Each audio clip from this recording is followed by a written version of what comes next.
Get ready for a beautiful view right here. Look at this. I've been on that beach probably 500 times in the last 20 years.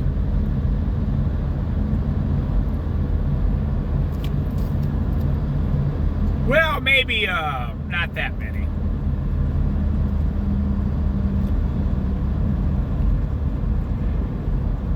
An average of probably 10 times a year, just that one beach. 10 times 20 is, so 200 times. I was exaggerating. I've only been there 200 times looking for agates. But that's over 23 years. It used to be a great place to find agates. Now not so much, because the tides have turned, you know. The ocean changes.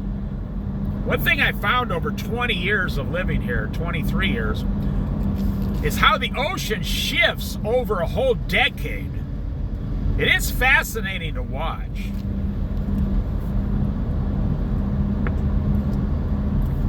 Well, when the ocean shifts, like the beaches, they're moving constantly.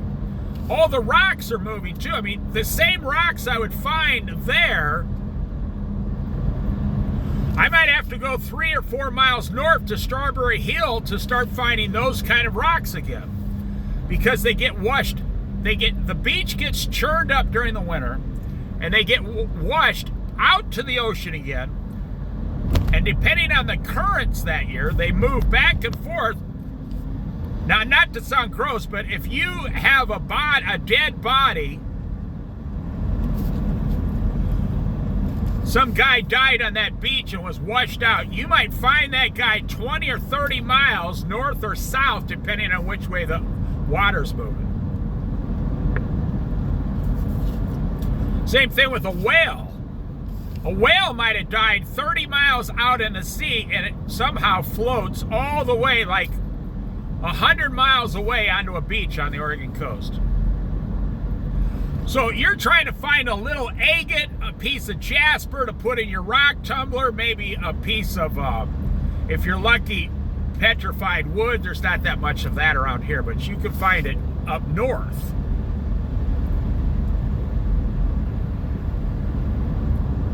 I mean, way up north, like past Tillamook and stuff like that. Up to Astoria. So whatever you find in your polishing, like one of the main places to find agates used to be in Newport, Oregon. Now you don't find hardly any up there. You go to some of these rock shows up by Newport, Oregon, and ask some of the old timers, because they like to tell stories, you know. So you ask some of the old timers, see, like this is Bob Creek, the second best place to find agates during the winter, and it never runs out. I don't know why. It just never runs out. South of Yachats, Bob Creek. But even that is changing.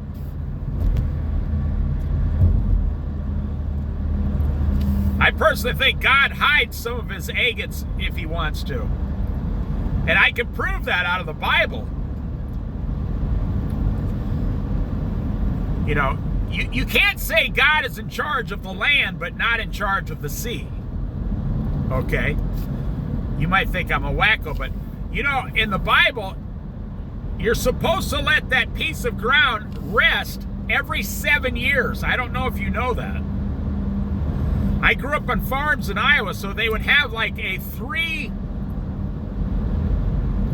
would take a third of the farm, well, not a third, but they would leave a seventh of the land vacant every year. So if you got 100 acres, you'd leave 7 acres vacant of farmland. But then the next year, you'd move it down a little bit and leave that vacant for that year. and you'd leave 1/7 of your land vacant, according to the Bible, every year, and you don't grow beans in the same place every year. You grow beans one year there, then you move the beans over, and then you grow corn there, or whatever you're growing. Watermelons, well, they don't grow those in Iowa, but not like massive amounts. They grow them in their backyard. Sure, there's not really enough sun to. So anyways, I digress. You got to leave the land, and then that land, and the rain comes down, and the soil underneath moves around, and then that land gains its nutrients and minerals back into the soil, is the point I'm making. Now, why every 7 years? Well, the same thing goes with every 7 days. The Lord said you are to take 1 day off every 7 days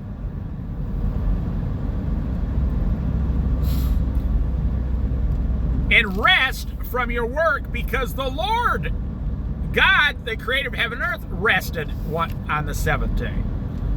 We are supposed to imitate him to the best of our ability.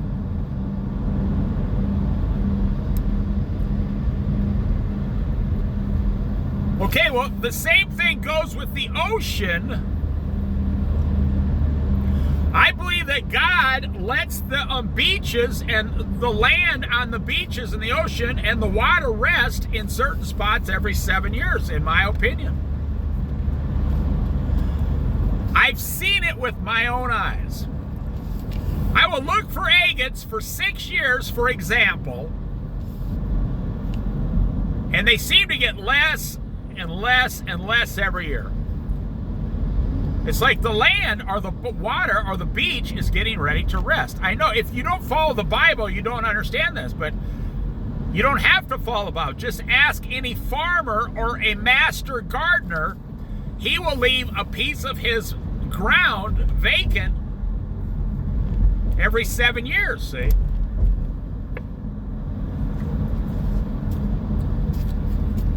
Because God rested on the 7th day. So God, that's what he says. Do not even let your donkey or your animals work on the 7th day.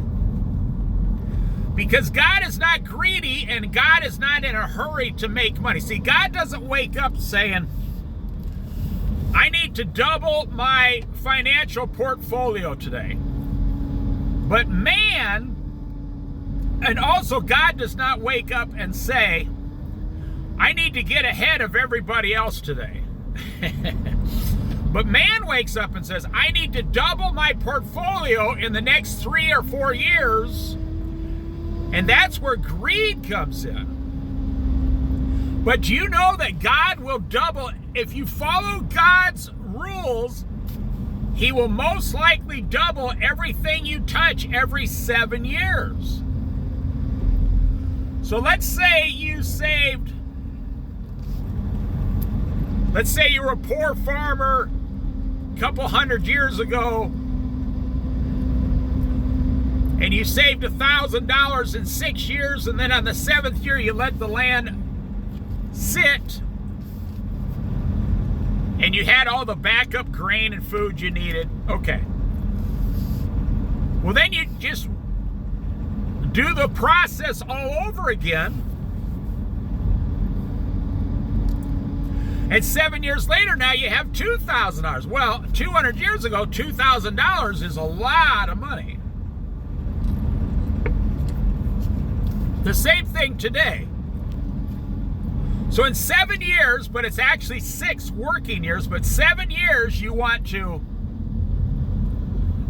let's say you're going to save $100,000 in 7 years.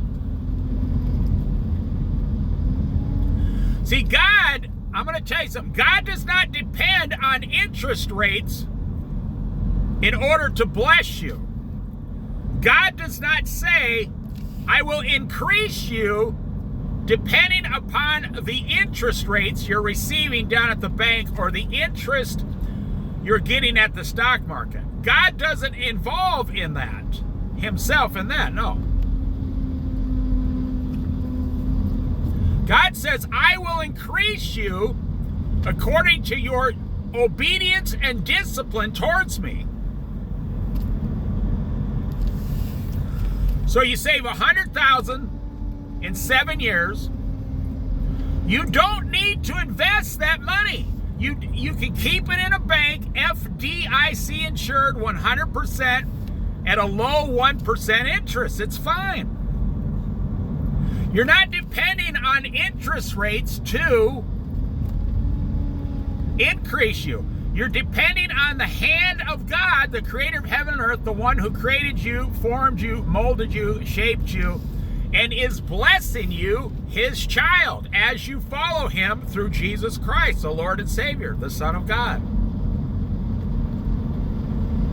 And when you do this, God says, okay, let's go another 7 years. This is what he did to Jacob 7, 14, 21 years at his father-in-law's house. And he made Jacob an extremely wealthy man. He did the same for Abraham and Isaac. He did the same for Moses.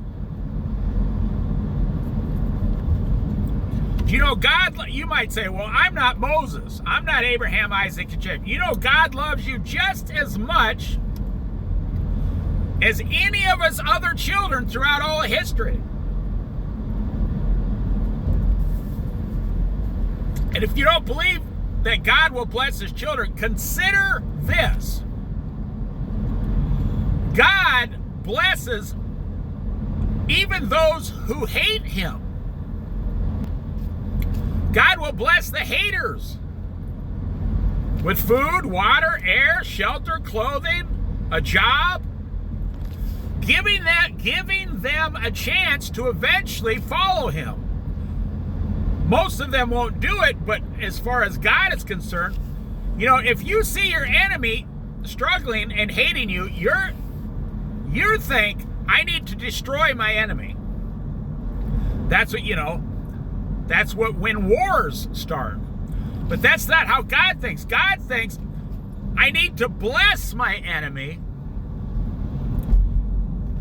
And maybe one day he will become one of my children. But if he doesn't, at the end of his life, there will be no excuse because I blessed him.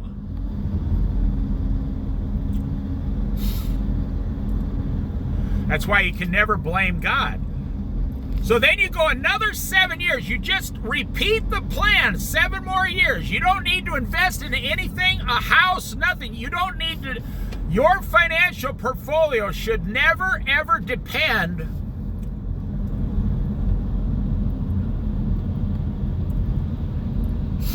upon the value of your house. That's not what God looks at.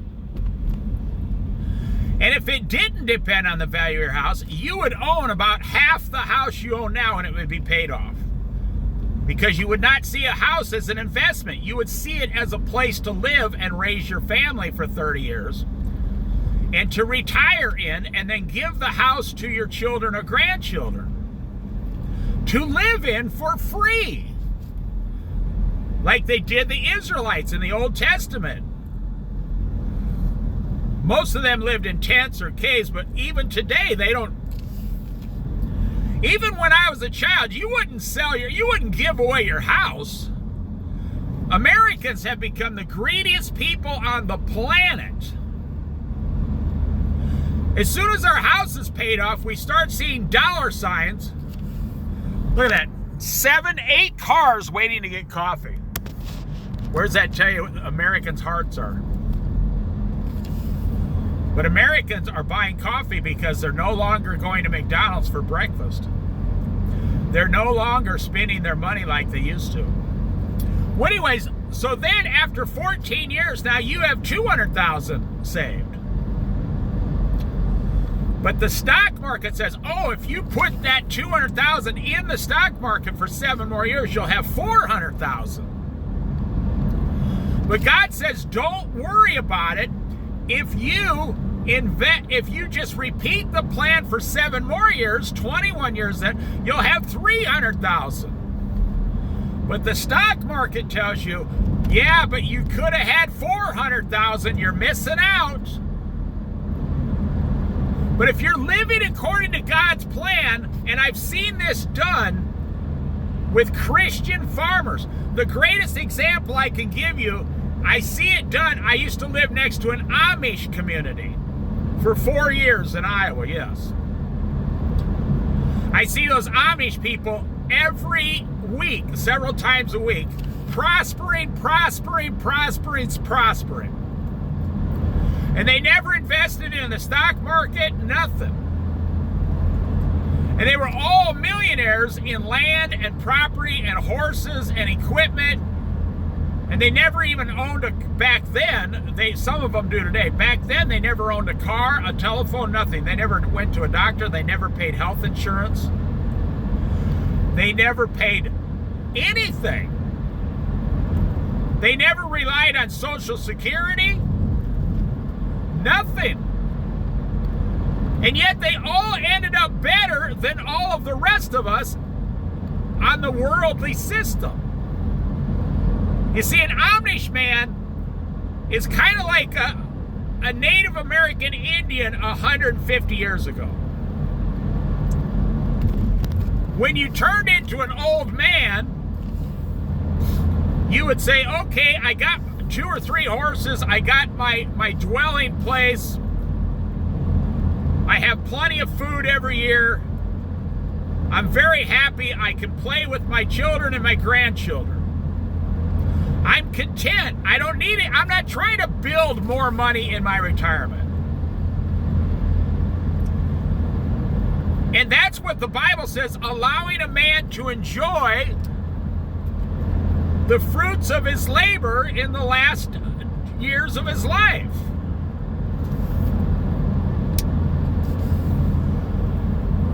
So then you go 28 years and you save $400,000. And by the way, you're only saving about $1,200 a month to do this. You say, I couldn't save $1,200 a month. Yes, you could if you weren't making a house payment and you weren't making 2 brand new car payments and credit card payments and student loan payments. You just went out and got a $20 an hour job and enjoyed life the way God intended.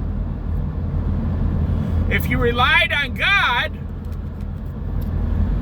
you wouldn't have to worry about it.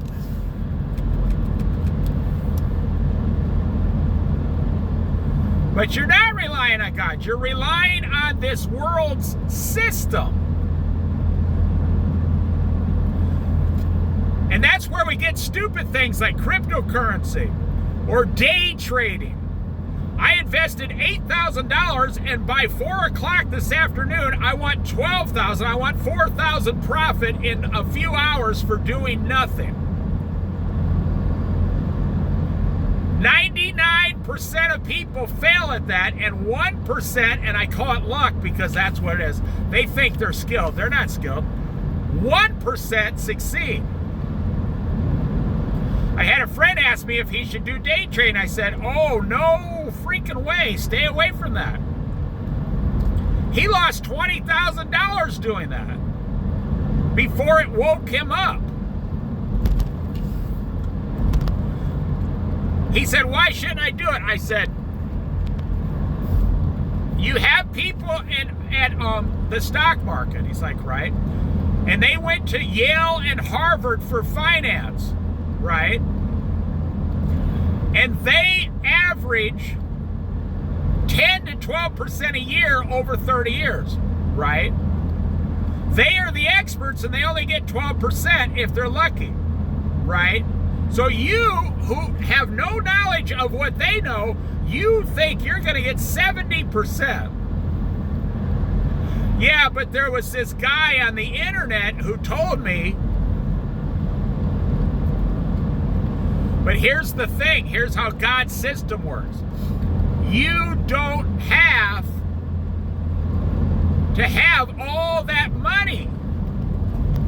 You see, to God, I'm just giving you an example. If you had $100,000 during your retirement and Social Security and you're following God's system, you will be continually blessed, increased over each year. You know, people say, I don't follow God because I don't want to suffer like Jesus did. You don't want to suffer. No, I don't want to suffer like Jesus did. Okay, but you're suffering already for the world. Which would you rather suffer? Would you rather suffer for Jesus or suffer for the world? Jesus guarantees he's going to bless you if you follow him. It's guaranteed. And you're going to receive eternal life. It's a guarantee if you follow Jesus. The world guarantees nothing. That's the guarantee. We guarantee that we guarantee you nothing. That's the guarantee of money, the Wall Street, investments, home, three rental apartments. You're guaranteed nothing.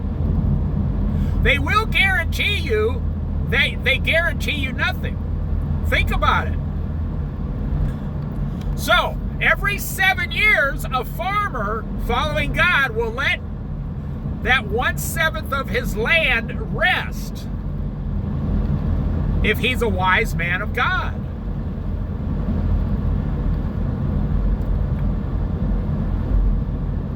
A greedy farmer ends up destroying his land, and then he has to put a whole bunch of chemicals into it every year. See, I knew these 80-year-old farmers who went out in their bean rows and their corn rows, and they had a hoe. 80 acres, and they had a hoe, and they would dig out the weeds by themselves for a month. You know, I saw these two farmers. The old farmer, I'll end here. You don't need the world to prosper. You need Jesus.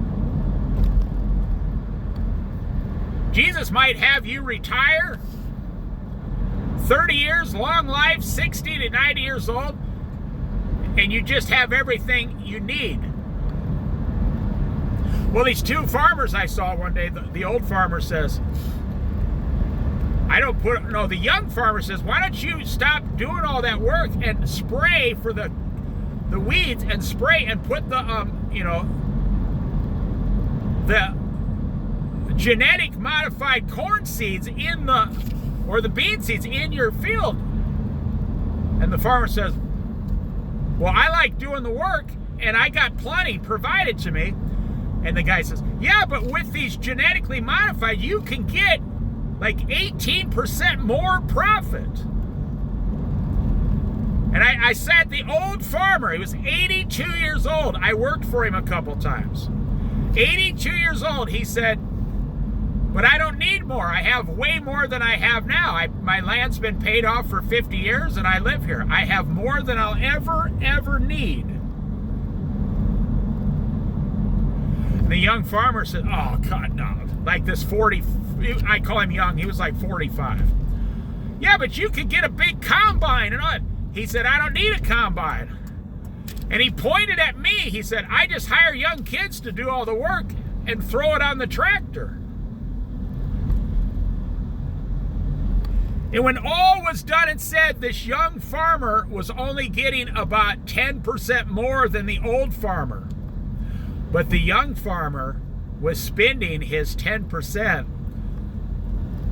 for the combine payments, the new tractor payments, and on and on and on. He wasn't really getting ahead. You know, people are shocked when they have an investment. They say, hey, I just cashed out of my investment, and the investment people want 3% of my portfolio as a fee. And it's, now a lot of people find this out on their 401ks and stuff. And if you have $300,000 in your thing, you have to pay that investment company $9,000.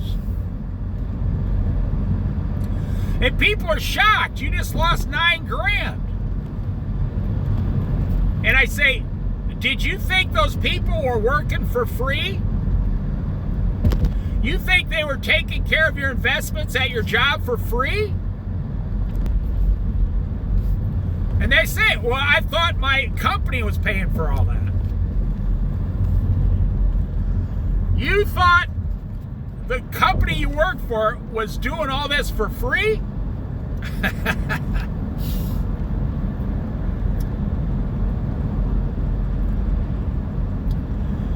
The good movie to watch is with Michael Douglas, the investment movie, where he's on Wall Street and he's a shark and he had to go to jail, and then he got out and he started a $2 billion investment fund legally, and he has his future son-in-law working for him. That's the best movie to watch if you want to know how Wall Street actually works. And it's probably 10 times worse today. Look up Michael Douglas, the Wall Street movie.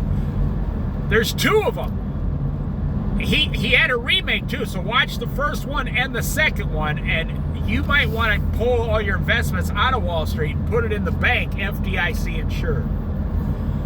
I always say a can of beans and a loaf of bread is more valuable than the money, because the beans and the bread will be there. Or a garden, a vegetable garden in your backyard is more valuable than Wall Street, because that will be there at the end of the season so you can eat it. You're not guaranteed that Wall Street will be there tomorrow. No one is guaranteed Wall Street will survive until tomorrow. You're not guaranteed the value of your house will stay there. It might drop 50%. Oh, that'll never happen. Don't you remember in 2008, the Great Recession? Come on, wake up. Houses in Florida and Las Vegas dropped 60% for 3 to 5 years. They lost 60%.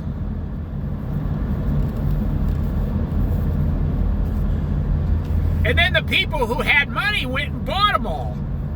Well, a lot of those houses were bought by people from Saudi Arabia and China. You say, oh, that'll never happen to me because I live at 123 ABC Drive in, ABC America. We're completely safe. In my lifetime, there's been like 9 to 11 downturns in the stock market.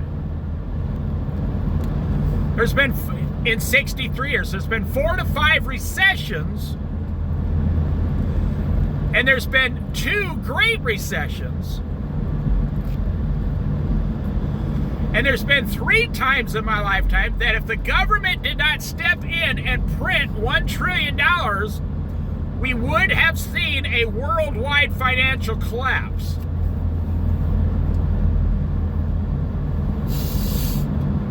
They didn't prevent it, they just paid for it. Let me talk to some of you who still don't believe me. Some of you who are so stubborn. So have you ever been in real bad financial shape? And you went down to the bank and said, we have $100,000 in equity on our house.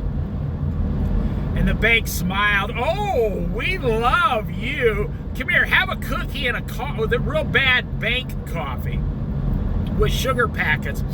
Give us a hug and a big smoochie. How much would you like to borrow? You said, well, we got great credit and everything, but we're getting behind and the economy's doing bad and my wife just lost her job. We're looking like at an 18-month downturn. They say, we'll give you $70,000 on the equity of your house and don't worry about it. We're going to refinance everything into one loan. We'll even put your car payments into this one loan. And you're like, wow, no more payments, just this one payment. This is nice.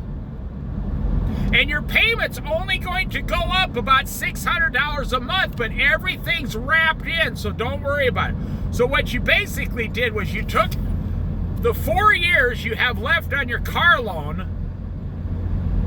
and you stretched it out to a 15-year refinance. Oh my gosh. There's people who are dying of a disease, and they have a $500,000 life insurance policy that's going to have to pay them $500,000 when they die. So that you get a phone call from this company that says, hey, we hear you're dying. We want to, we're so sorry, but you have a fight. You say, how'd you get this number? Well, we get it from the life insurance companies. They're going to have to pay you $500,000 after you die in 2 years. Yes, we're going to give you $250,000 right now to spend any way you want before you die, so you can take care of everything. And then you sign over your $500,000 life insurance policy to us, and when you die, we collect the policy. It's 100% legal.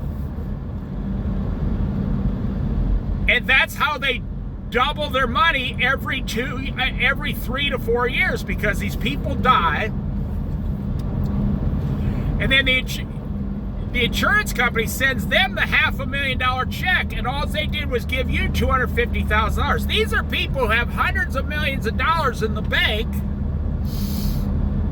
And so they give you $250,000, and then when you die, they get $500,000. I know a lady who did it. Now it doesn't matter to these people when you die. They don't care if you live 20 more years. They're going to double their money. They go on averages. The average person's going to die within a year or 2 years, or maybe 3 years at the most. I know this lady did it. She had a $500,000 policy. Her and her husband took the it was only like $220,000.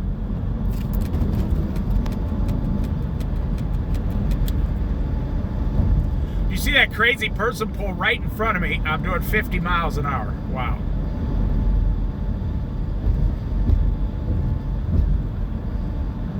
I'm going under the speed limit.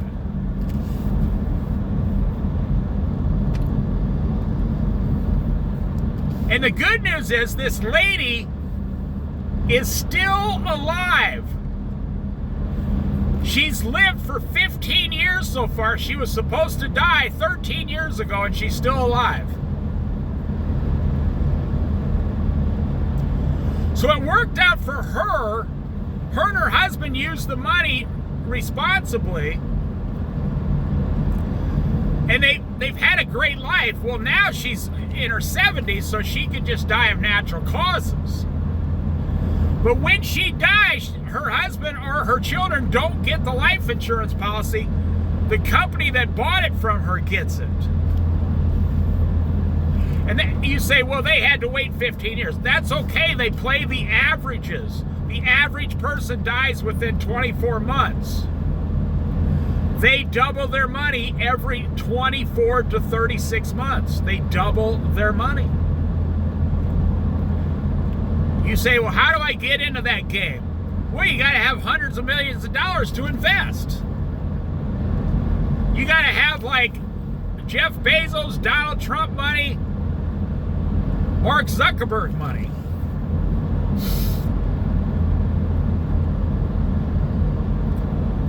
Or Sylvester Stallone or Tom Cruise money.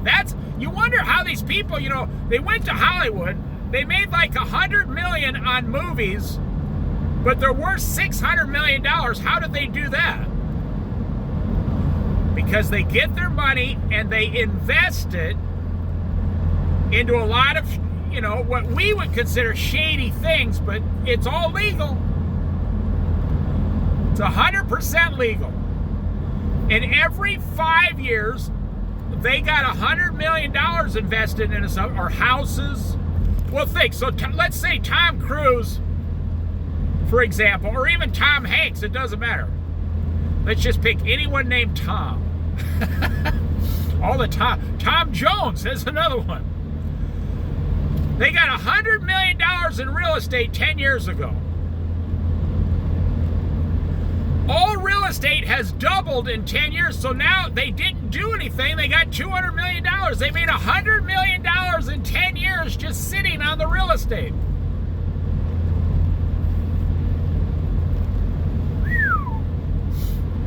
But that's the world's system. You don't have $100 million to invest. I saw this thing now where Jeff Bezos lets you invest into real estate for $100. As little as $100 to get into a real estate investment. And they're going to pay you like 10% a year. So you're like, okay, you try it. You give them $100. The next year it sends you $10. You're like, hey, this works. So then you invest $1,000. And the next year he sends you $100 profit. You're like, hey, this is working pretty good. The next year you invest $25,000 with Jeff Bezos' real estate fund, thinking, I'm going to get $2,500 in free money this year. And yes, you will. As long as real estate keeps rising. Now I'm going to finish up. I'm almost in Newport, Oregon.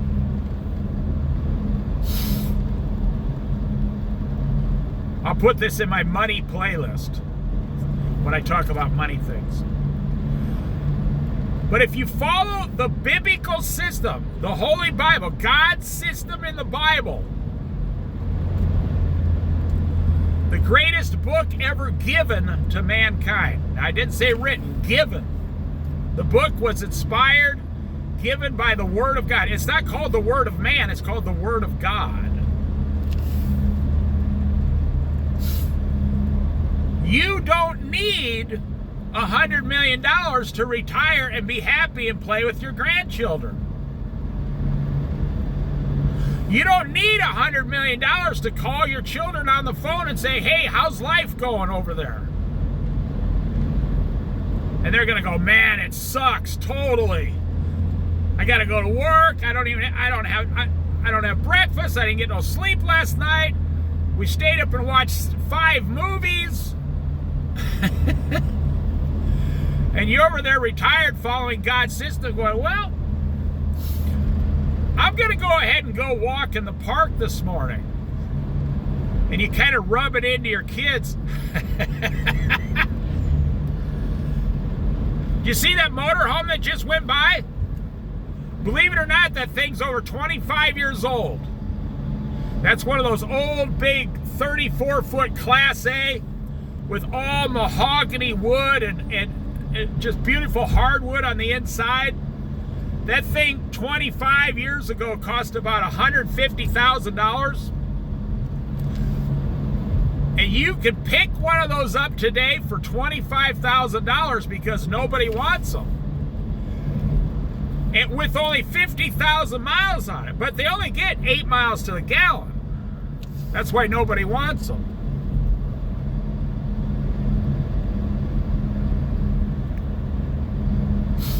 And they're big diesel, so if you don't have at least $300 a month for maintenance, you're not going to be able to own that motorhome. But you could take that old motorhome, not being 100% serious. If you wanted to, and you had land, and you wanted a permanent place, you could take the motorhome, take the diesel engine and transmission out of the motorhome,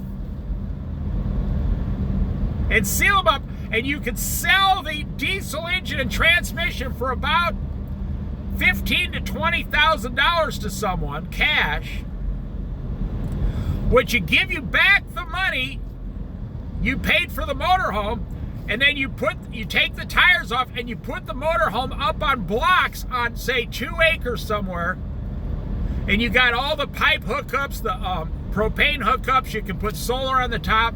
And I just told you, if you were paying attention, how to get a free house that you can live in for the next 20 years as long as you take care of it. I just told you how to do it. Did you catch that? You buy one of those motorhomes, like I said, for 25 grand, anywhere in America. There's people looking to get those big diesel engines and the transmission that goes with it. And you could even take out the gas tank, because you won't need the gas tank through it, the radiator, everything. And you sell it to someone for $20,000. You bought 2 acres somewhere for, say, $10,000. You're going to jack this up and seal off where the engine, you're going to seal them off. And now you have a 34-foot house, fully functional house on your 2 acres. When you're done and said, it costs you about $10,000 to get it all set up and get it all stripped down and everything, and boom.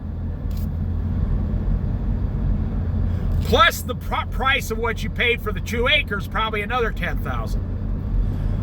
I just told you how to do it.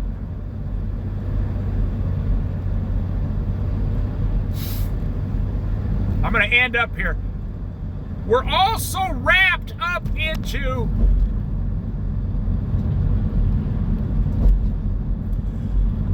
okay, I need a house. So the average starter home in America, including all the big cities, is $440,000 now. I just told you how to get 2 acres and one of the best well-built motorhomes put on 2 acres for 20 grand. Now you'll be living like 15 miles out of town, which would be a benefit in my opinion.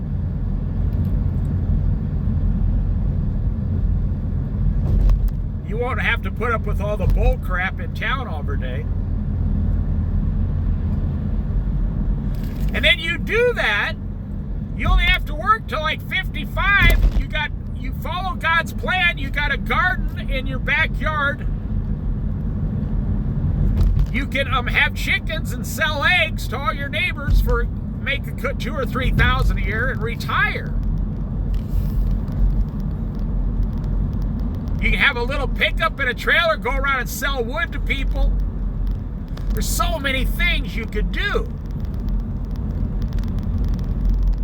Then you get free eggs. You get free chicken every 2 or 3 days a week.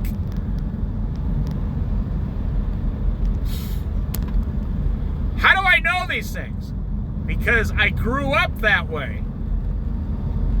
I grew up with the farmers that did everything on their own. They wouldn't hire someone. If you told a 90-year-old farmer you're too old to drive the tractor, they might challenge you to a fist fight. They're like, I'm only 90 years old. I'm not too old. Matter of fact, if they stop driving the tractor, that's when they get old. They have to go out there and drive that tractor every day to keep themselves young.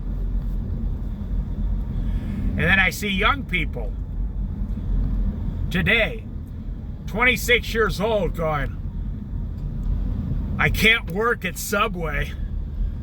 It's too hard to put lettuce on a sandwich. I can't take it. Now, I'm not making fun of them. I mean, pain is pain. But if you convince yourself that I'm going to work in the world system and the worldly system is screwing me over, then that's what you're going to get.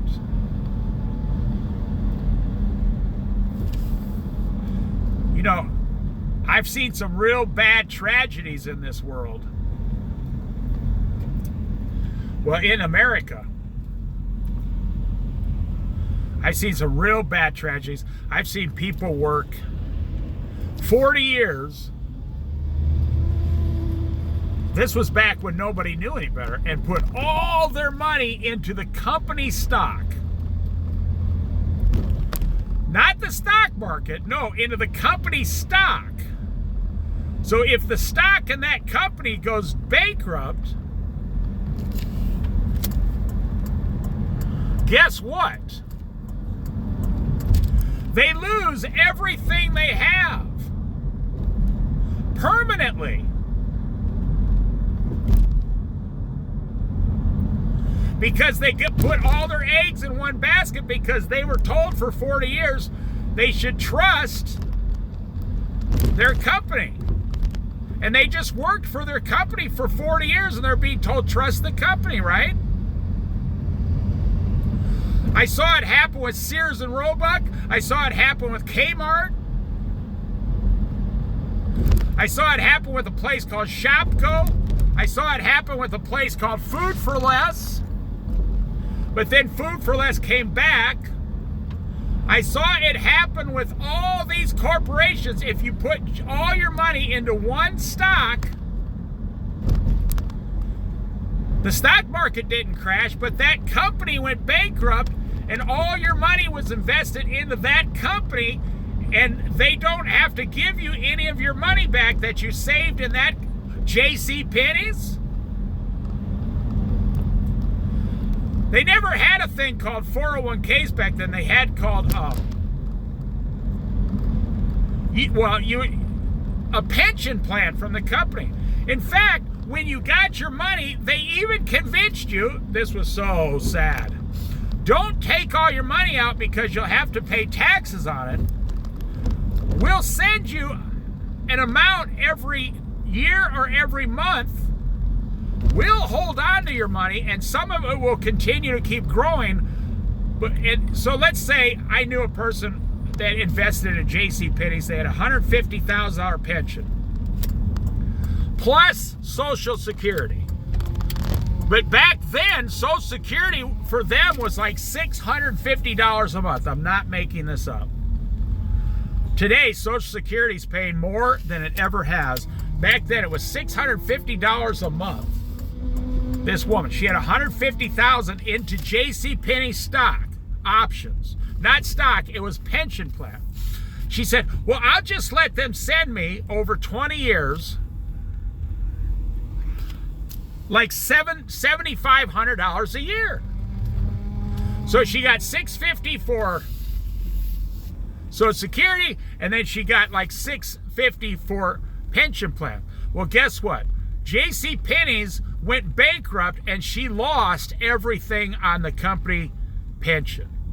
She lost 100% of the company pension. True story. I personally know all these people back in Iowa. And there you go. That's funny. There's an ATM machine from a bank. It's a really good time to end this video. See, they're saying, hey, we invested $70,000 in putting this here. We want some of your money. All you got to do is take money out of your bank. We'll charge you $3 every time. And so that woman then, instead of getting the $1,200 or $1,300 a month she thought she was going to get, now she's passed away. This is 35 to 40 years ago. And she was a nice Christian lady and had a husband. And I knew a lot of them. They lost all their pension. So when they retired, they should have taken all the money and put it in the bank. And then they said, well, yeah, but the bank will only give me 1% interest. My money won't be growing. And people told them, yeah, but if this company ever goes bankrupt in 20 years, you won't get anything. Well, why would Sears and Roebuck go bankrupt? Why would Kmart go bankrupt? Why would JCPenney's go bankrupt? It's such a big company with thousands of stores. Why would Dollar General go bankrupt? They have thousands of stores. Why would all these old airlines go bankrupt? They go all over the world. You think, well, that'll never happen today because we got Amazon and Walmart. We got Facebook and YouTube and Google. They will never go bankrupt. Why would they go bankrupt? They're the biggest companies in the world. Why would Elon Musk with electric cars go bankrupt? He's the richest man or second richest man in the world. Why would oil companies go bankrupt? Because we need oil. That's what I call investing blindly. That's why I say I'm just a good old farm boy from a country boy from Iowa. A well-stocked pantry of food is more valuable than money. Say, well, why would all these cattle companies go bankrupt? Well, look now. Who is it that's looking at bankruptcy? Jack Daniels, Southern Comfort. There's a guy going again. Jack Daniels, Southern Comfort. Because young people don't drink anymore. And thank God for that. Young people are starting to be smarter than we are. Do you know how I'll finish up here. Do you know how the stock market works? If Americans continue to keep investing everything they got, barely keeps the stock market going up every year. So young people, they don't fly, they don't buy cars. Now, I'm telling you this, not against young people. I'm telling you how the world's changing. All these industries are going to change. They don't fly, they don't buy cars, they don't invest into houses. They don't invest in the stock market ever. They might have a 401k, that's it. They do not buy junk food like we used to. They do not. They don't want to work 40 hours a week. They don't want to buy expensive health care. They don't buy auto insurance because they don't buy a car. And the world's saying, well, they're going to do all these things when they get to be 30 or 40 years old. No, they're not. They don't buy houses. They're looking at tiny houses. They don't buy cereal. Go to the cereal aisle next time at your grocery store. There's like one old guy in there looking to buy some low sugar Cheerios or something stupid. Campbell's Soup is almost out of business. So you say, well, okay, let's say I'm right. Well, it has nothing to do with me. It actually has nothing to do with God. The trend is changing every 3 or 4 years.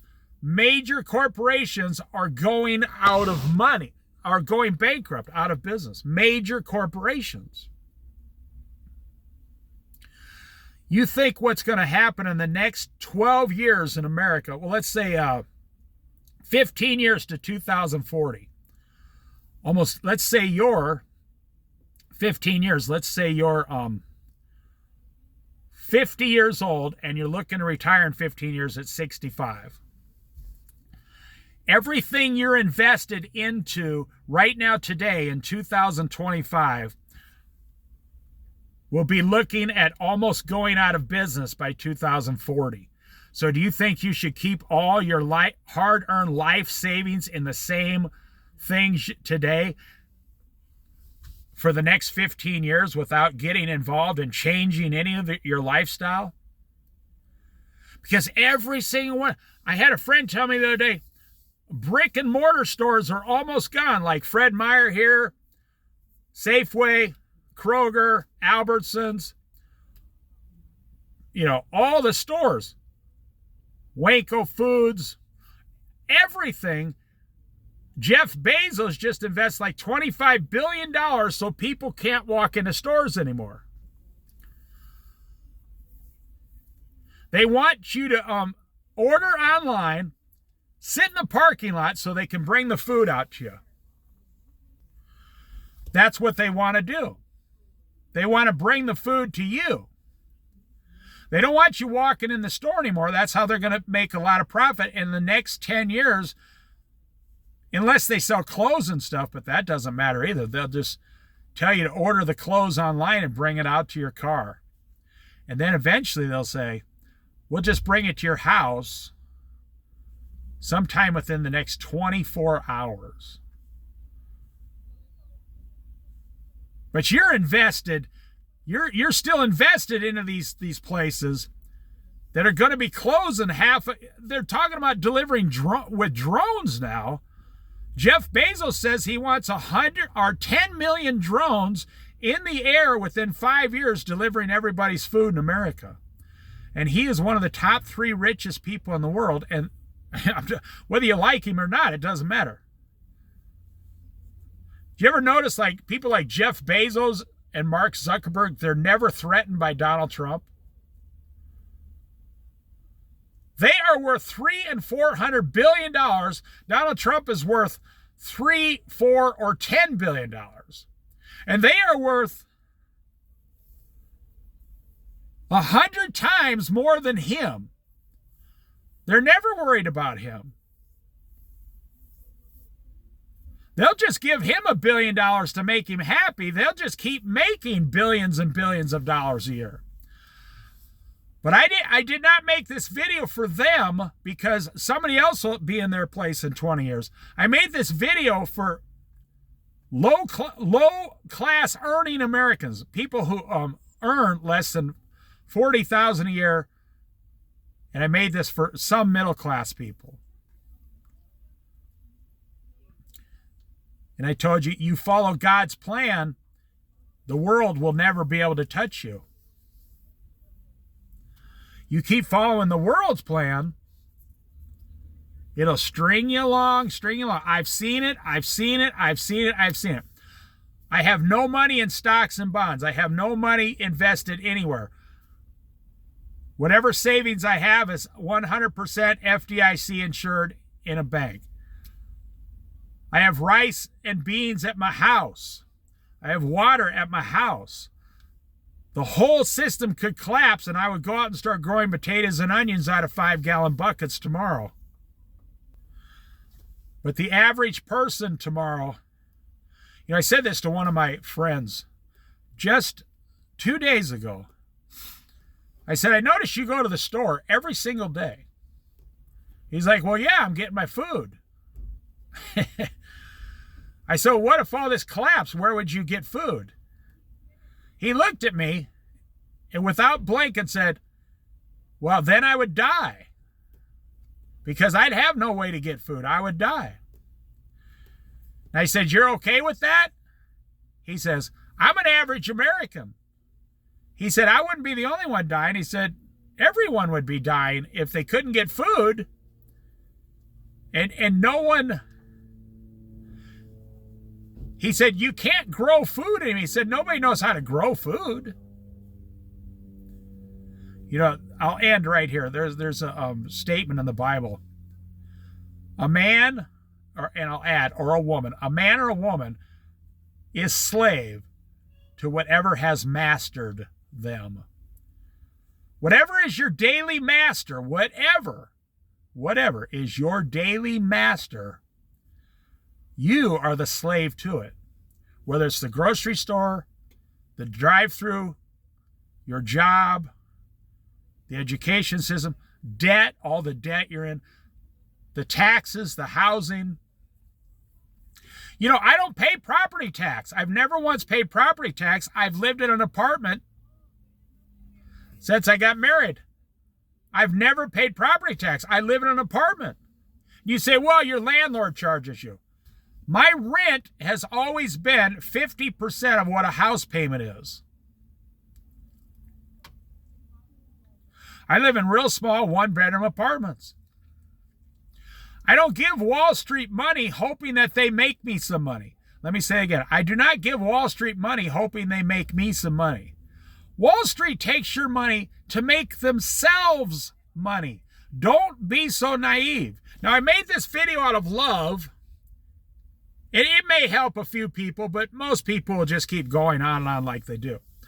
I made this out of love, but most people will just keep going to work and suffering and hoping that when they're 65, they'll still have some money left to retire, hoping Social Security will be here, hoping their government pension will be here, hoping their military disability will be here. hoping Social Security will be here. Well, that's funny because everything I just mentioned has only been invented and created over the last 70 years. So for the first 6,000 years of mankind, when you were retired, you had to go out and hunt some squirrels and some rabbits to survive. And that's what people don't understand. We are just in the last days of technology, so you think, well, I just order a cheeseburger and, you know, some guy will deliver it to my house. And I understand most people, 95% of people will not wake up to the possibility of a complete collapse. And you don't have to live that way. You know, there's a saying, pray for the best, but prepare for the worst. Pray for the best, prepare for the worst, and then you'll always be okay.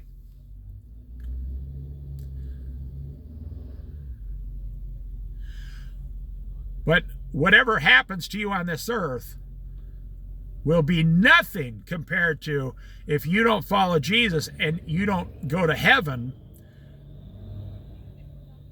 No disaster on this earth can compare to one single day in hell for all eternity. I will leave you with that thought.